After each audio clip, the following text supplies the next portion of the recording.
सूर्याला कुठली जात आहे, चंद्राला कुठली जात आहे, पाण्याला जात आहे, हवेला जात आहे, कुठलाच जात नाहीये.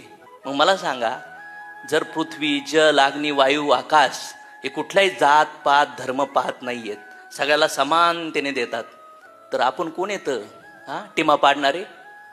सगळ्याच्या आत रक्त आहे का नाही? फक्त वेगळ्या वेगळ्या वर्गात आहेत, समजतंय का? फक्त क्लास वेगळा वेगळा आहे.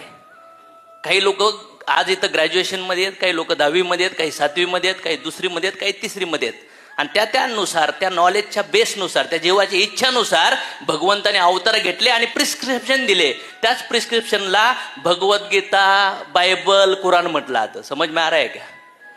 कारण की सगळ्या पेशंटची ट्रीटमेंट सेम असू शकत नाही. सो सबका मालिक भगवान एकच आहे.